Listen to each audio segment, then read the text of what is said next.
I mean, it will either work or it will be like the next most popular viral videos. Like, don't tase me, bro. Yeah, exactly. Sanctuary. The priest like, that's not, we don't do that here. Stop touching the kids, Dave.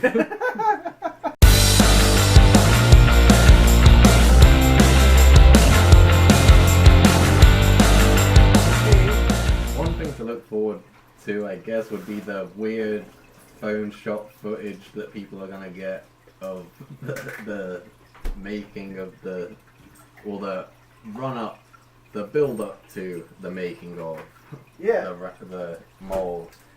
I'll try and get some stuff that Even can if be it's edited down. Like, even if it's like minute, like I want to do stuff that's real quick, things that we can post on Instagram, because Instagram. Maybe we talk about social media. Instagram has been a great outlet in the short run. Like there's like over 100 people that are looking at it right now, That's and cool. we've that I didn't even think that was going to be. I only thought it'd be like the 50 or 60 people that knew who the hell we are on social media. But there's it's only a couple months. It's only a month or two old, and there's a bunch of people on there that dig it. well, that's what I find really promising about this idea. It seems weird that not only do we always be able to measure things by looking at them, and it just so happens to work out. Oh God, dumb luck. Also timing, because what I found online is that there's a huge, while skateboarding has been on a drought since the 90s, and just been declining, recently there has been like a huge blip where these companies and these pros and all this are trying to get people, as many people as they can, back into it.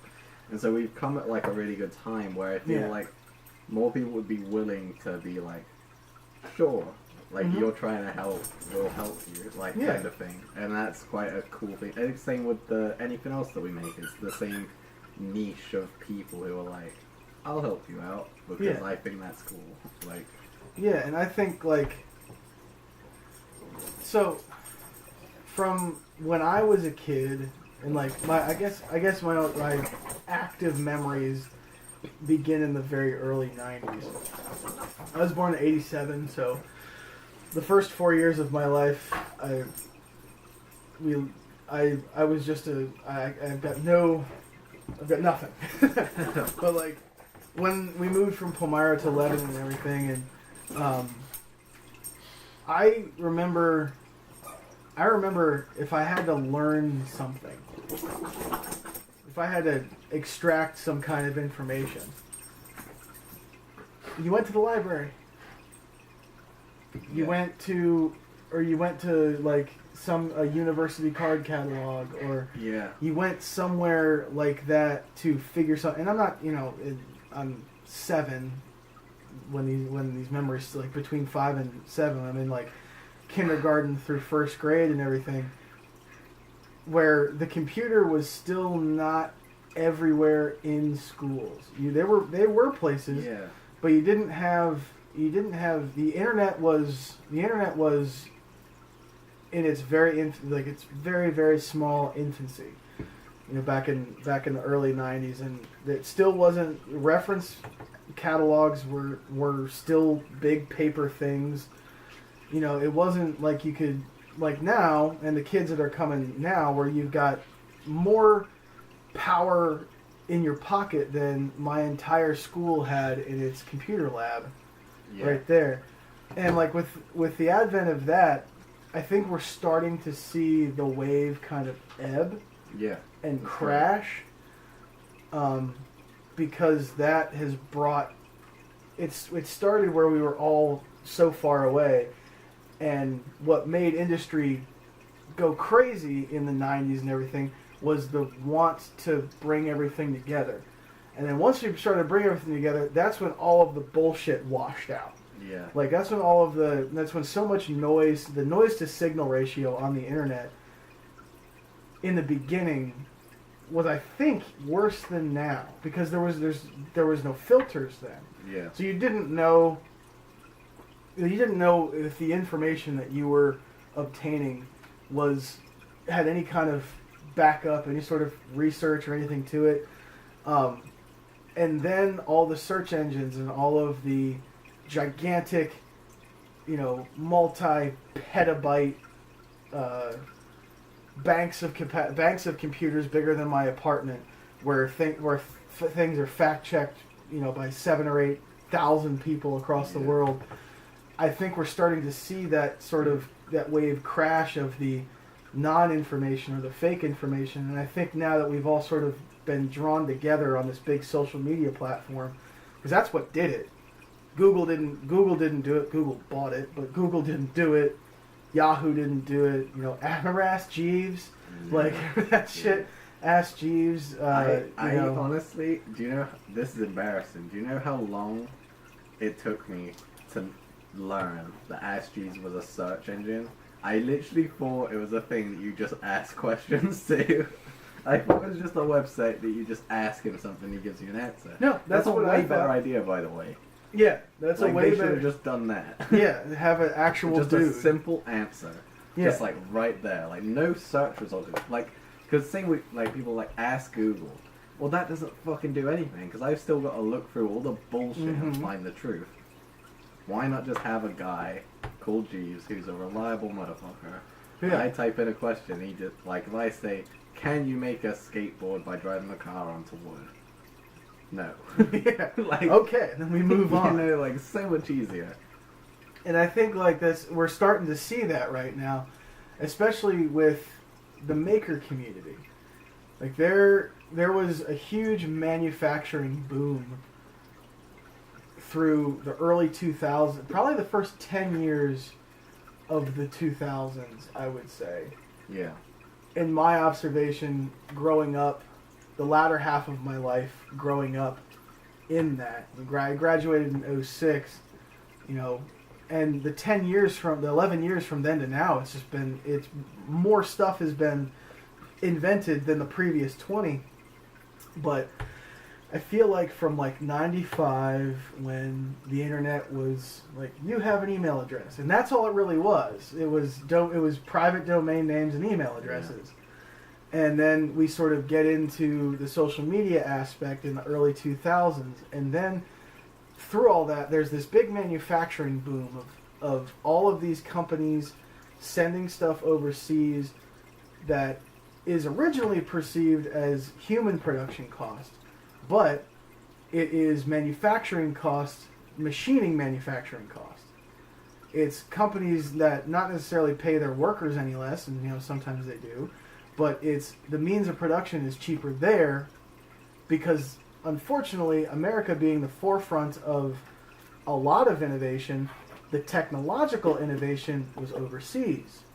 A lot of the technological stuff that we got in the early 80s through the 90s and into the 2000s, that's all Japanese, Chinese, Korean technology that they sort of took what we were doing and they got our stuff and then they made it better and sold it back to us. That's a stupid redneck way of explaining the means of production like that, but we're sort of now starting to figure out that we can do things simpler, and then sort of coming back to that production age that we'd gotten out of in the 70s and 80s when everything became automated. There's this huge surge now of things going back to handmade, hand-built. And it was the hipster movement that was kind of, I'm not talking about artisanal beard cream, but I'm talking about, a table like this. This table is 40 years old.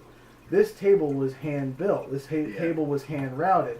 It's a shitty mess right now. I have plans to refinish it, but it's, a solid pieces of wood through and through, and we're starting to get back to that. There's not a scratch on it. Exactly.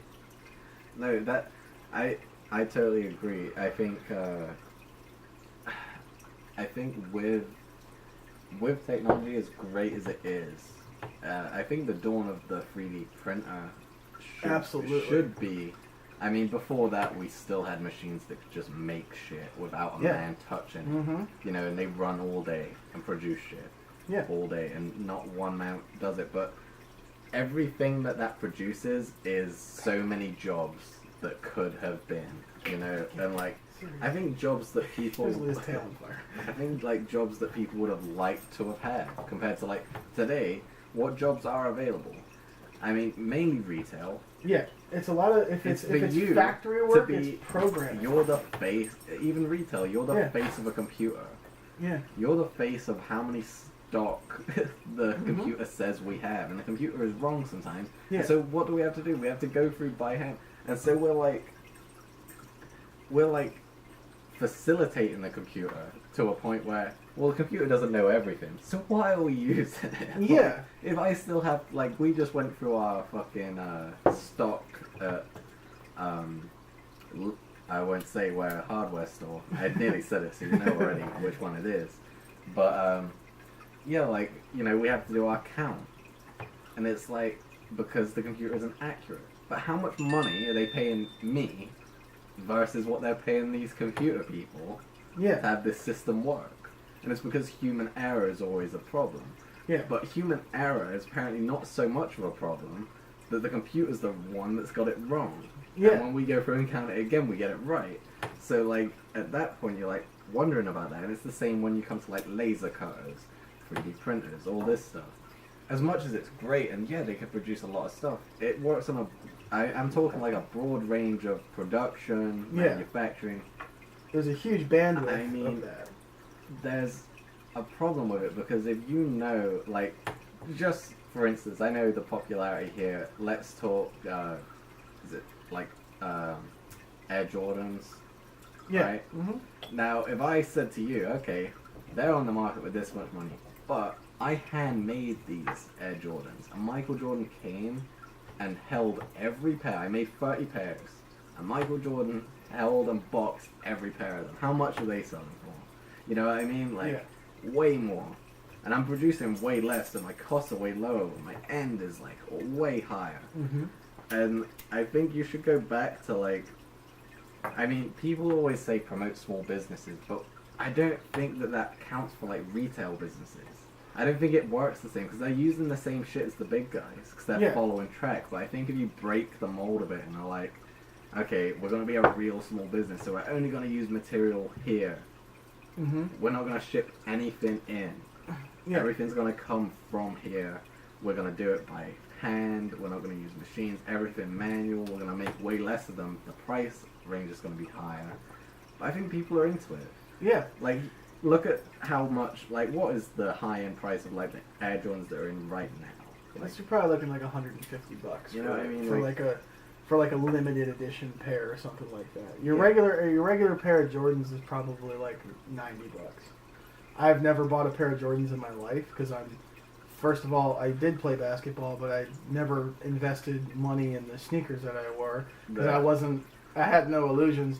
I mean, I realize there are people my size that play basketball professionally, but I didn't do that. It's the same when you see, like, I watch Cartoon Network a lot, so fuck you, but I watch it a lot, and, like, I watch all the shit, and I spot all the shit I used to fall for when I was a kid. Yeah. So they put, like, Skechers commercials on, and it's some kid puts on a pair of Skechers and does a bunch of parkour and shit, and they're like, wow.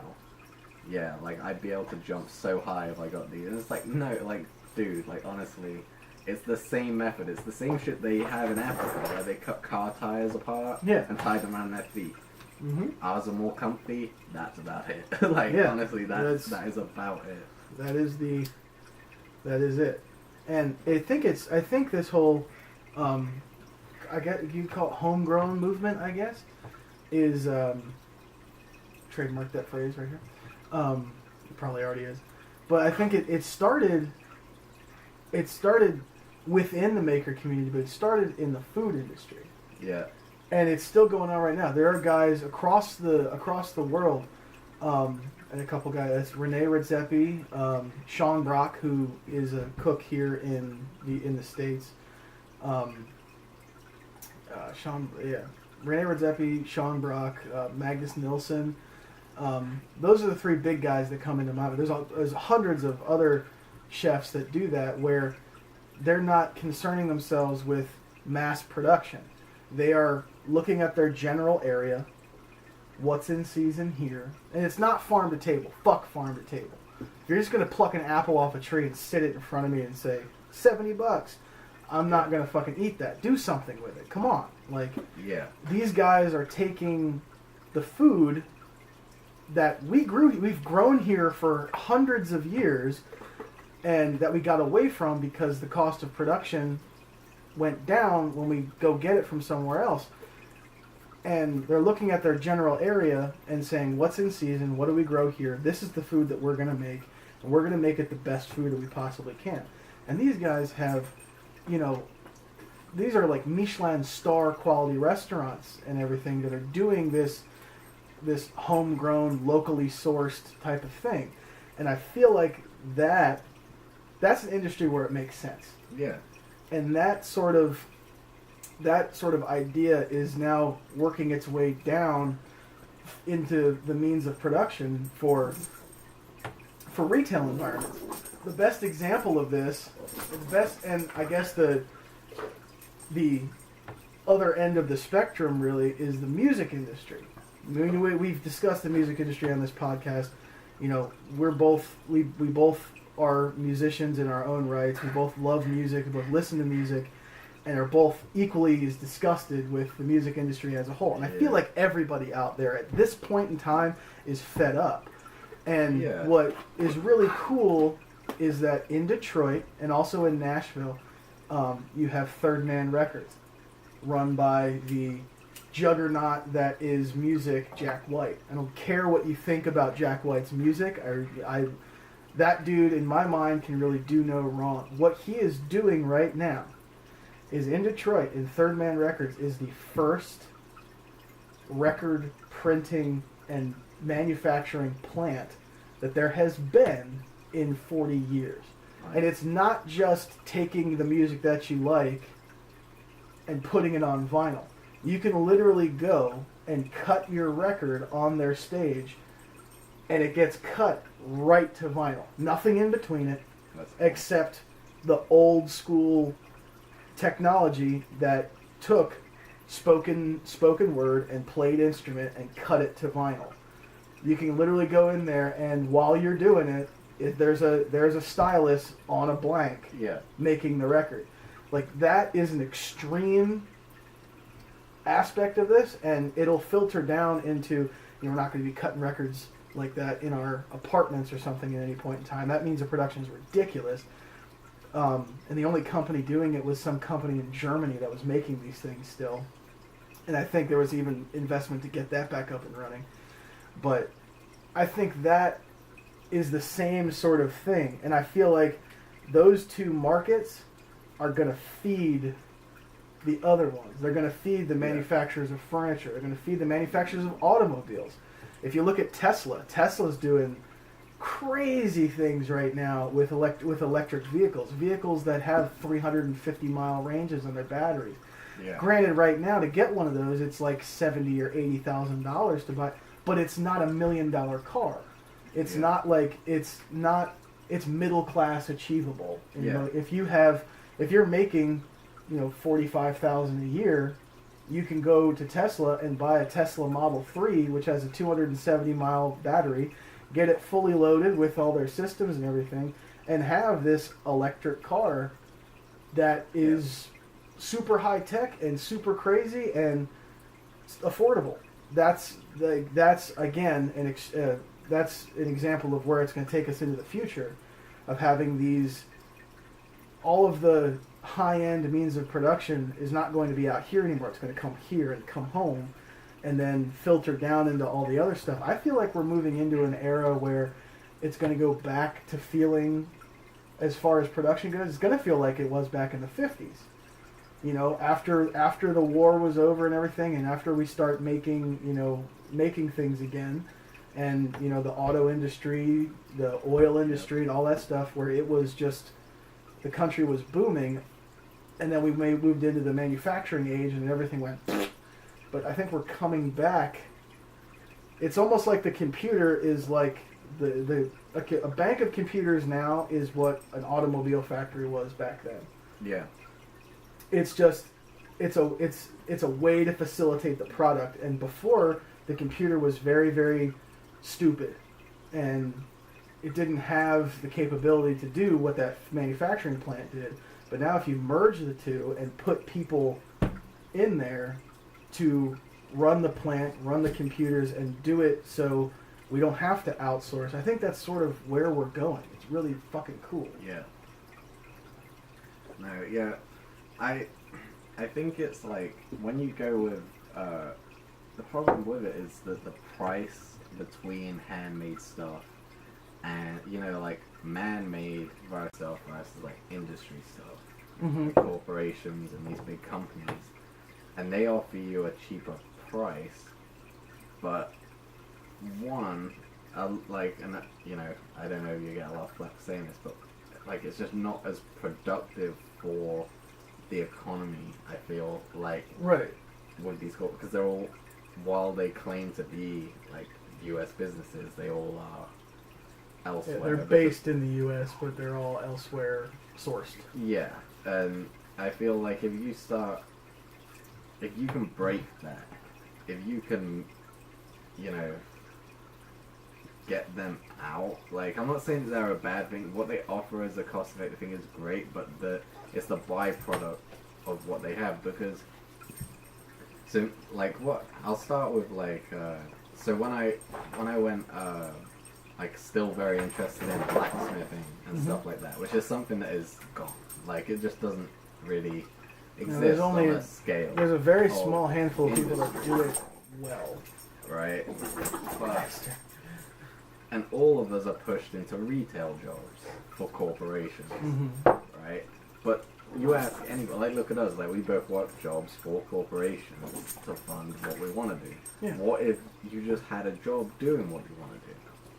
And if you got rid of those corporations, or if those corporations evolved to push out some of that stuff and spend a bit more money here and there, then people would have jobs that they want.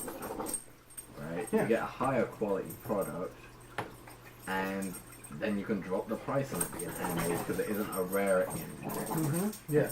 Right? And then computers can be for what they're meant to be for.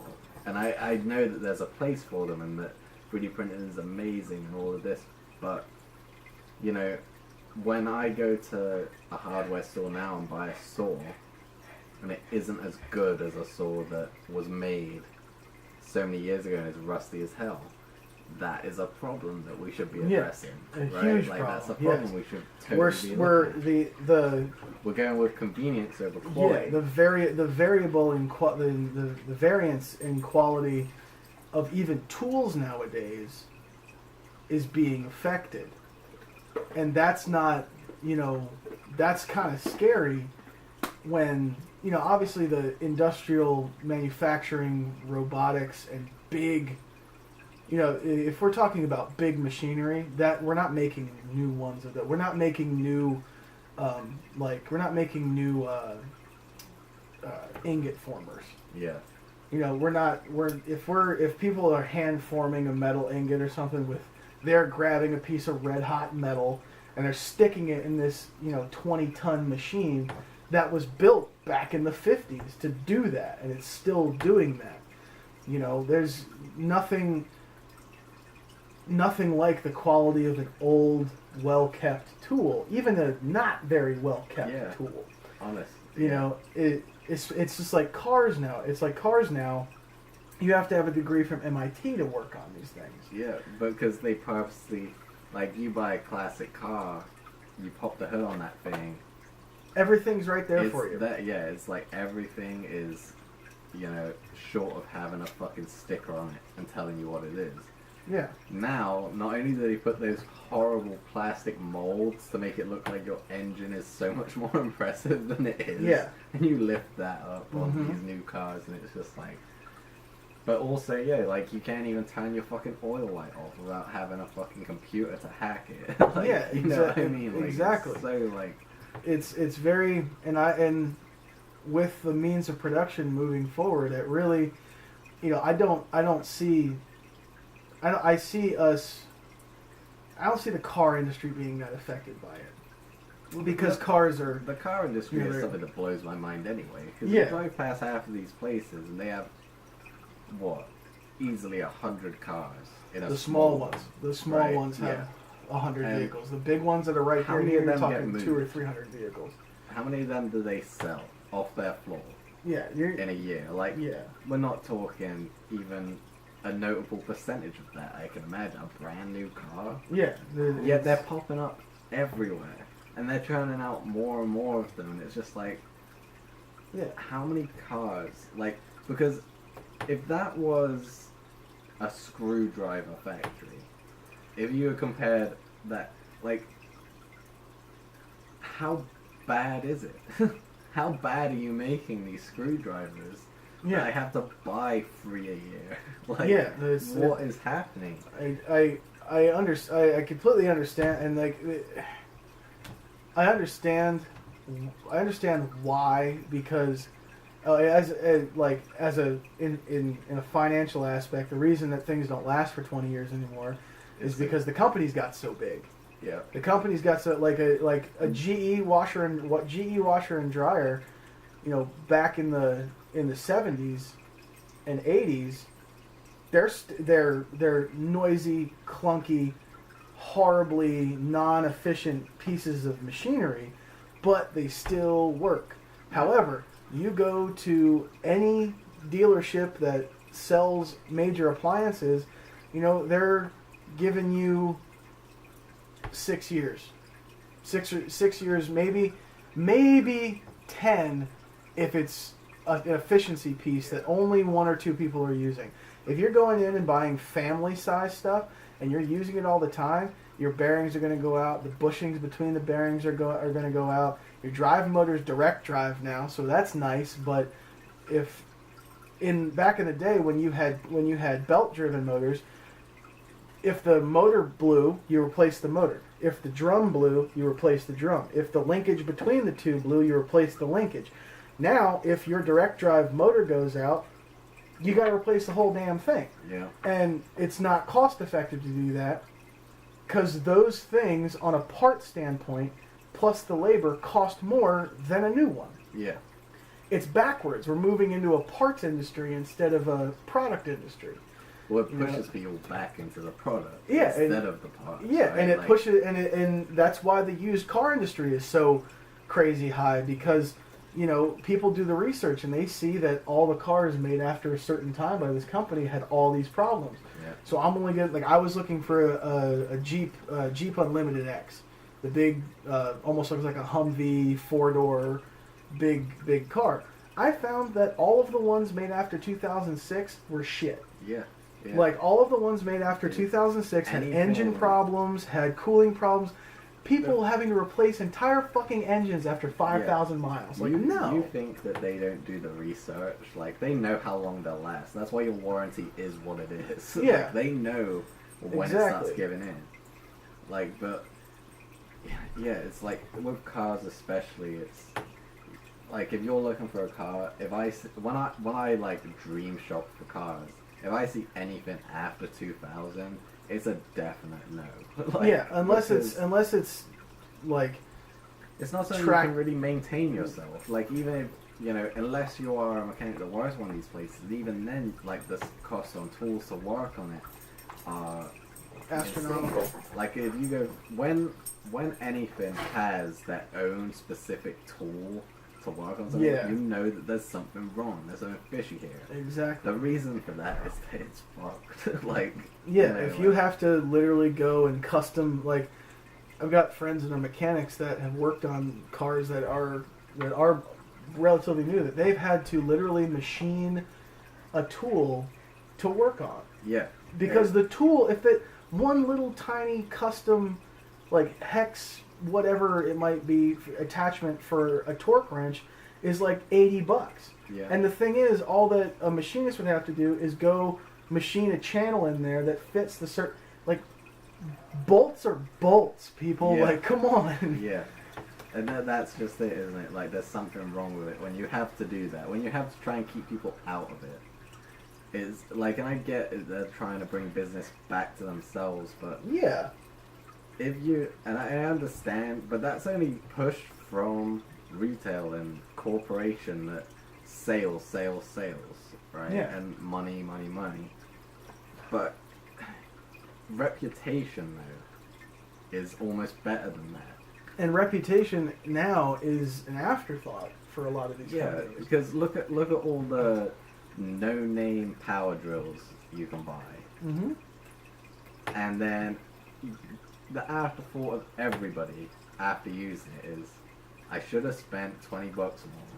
Yeah. And got this one because it has this everyone online was saying get it, but I went cheap, and that's just how it is with everything.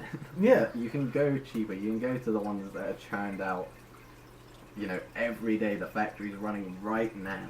Yeah. Churn out more of them, but there's a reason that they're doing that. It's because they know that you're gonna have to buy another one. Yeah. And at that point, that cost effectiveness of their low price becomes irrelevant.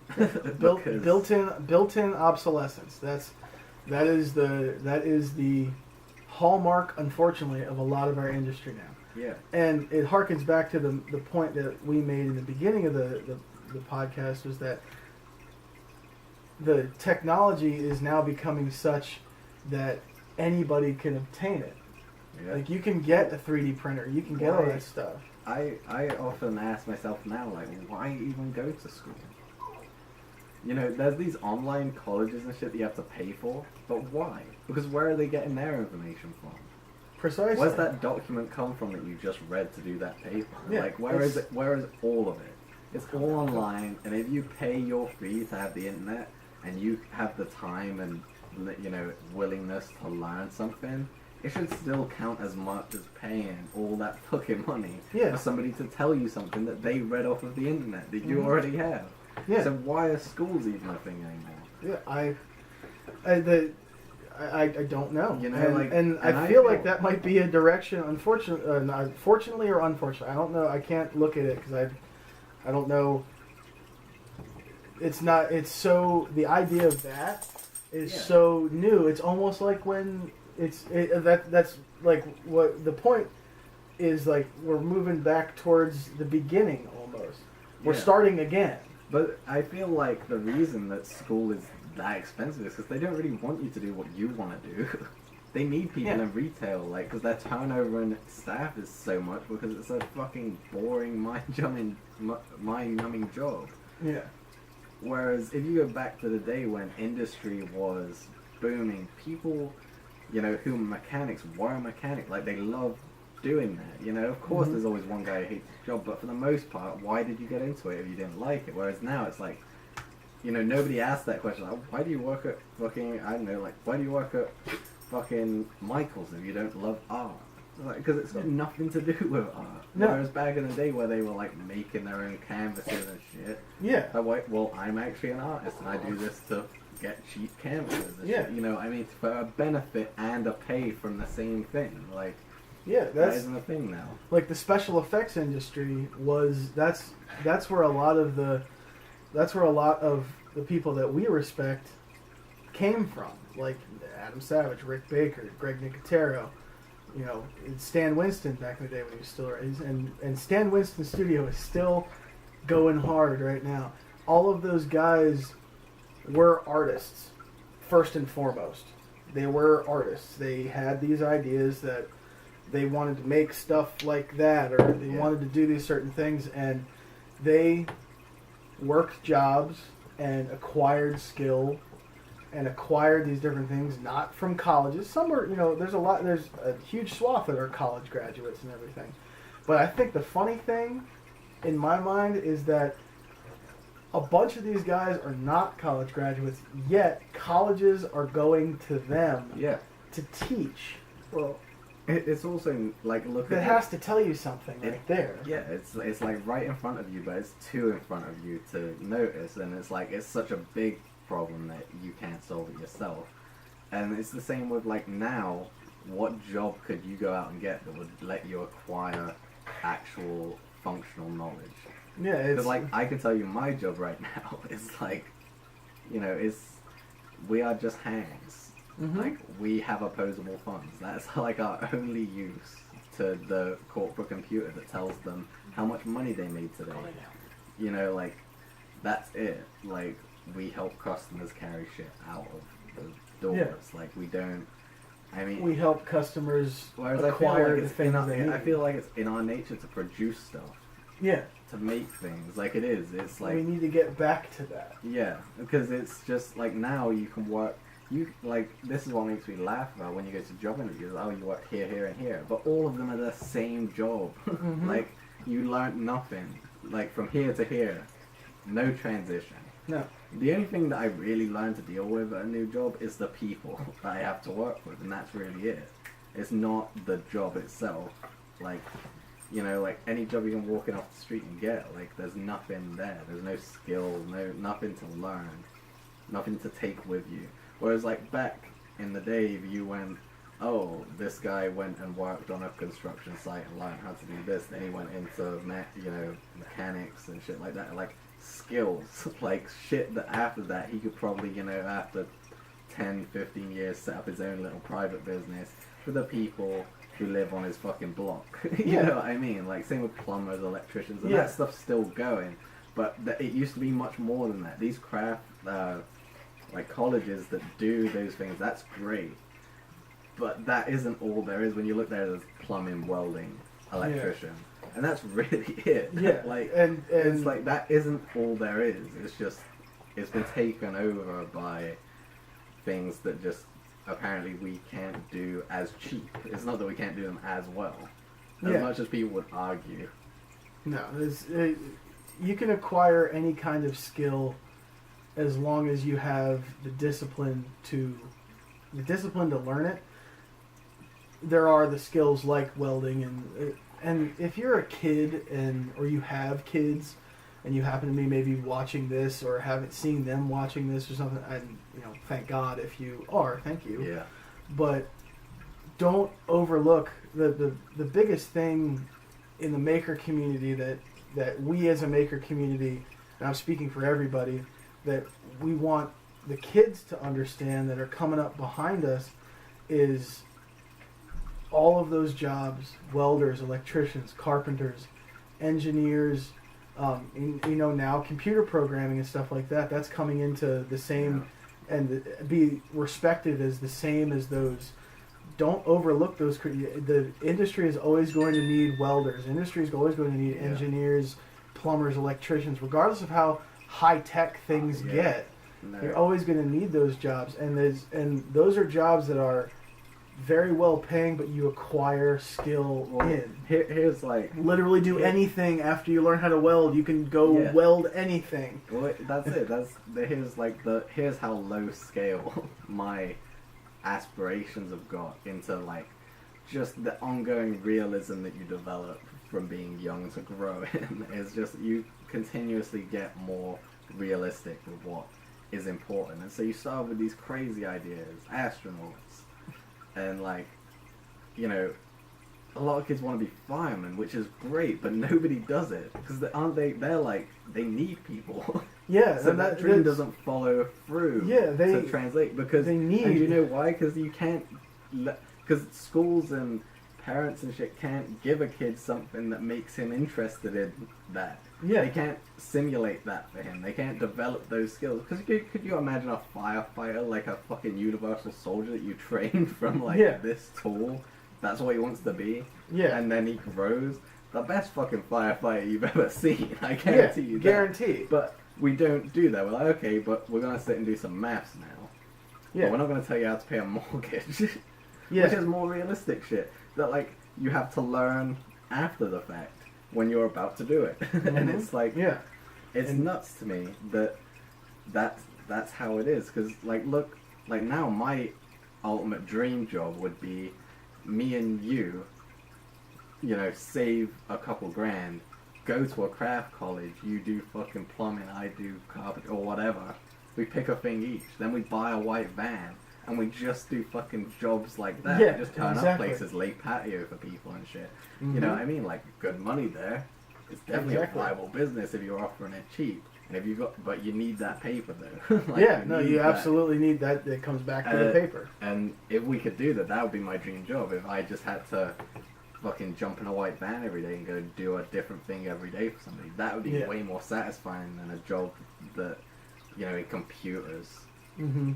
That I'd go and do the same length college course for and have to sit at a desk every day.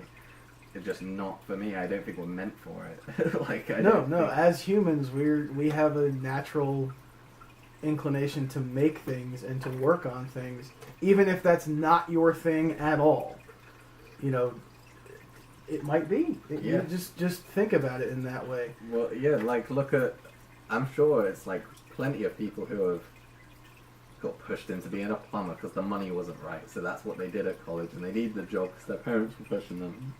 I guarantee you, when their boiler blew out, they were like, "Fuck, I got this." They were the happiest motherfucker in the world. Yeah. Same with electricians, fucking carpenters. Electrician, journeyman electrician. That's journeyman electrician. That is you going to an actual electrician and saying, "I want to be your gopher for the next 3 years. I will go to jobs with you and learn." And you could still do that. You could go, if you are struggling, if you dropped out of college, you don't know what the hell to do, and you're good with your hands in some way, shape, or form, go be a journeyman, anything. Or you want to be, exactly. Because I tell you one thing, right, back in the day, like, you go back to, like, the 40s and 50s, like, my great-granddad was a stonemason, right? Now, in this day and age, people look at that and be like, oh, wow. What a cool title, what a cool thing to be able to say. Well, guess what? Back then it wasn't a cool thing. No. And he didn't want to be doing it. And by the time the guy reached 80, he couldn't lift his hands from his chair. Yeah. He was just ruined. My nan always tells me that. He couldn't even lift his hands higher than this. Like his elbows bent.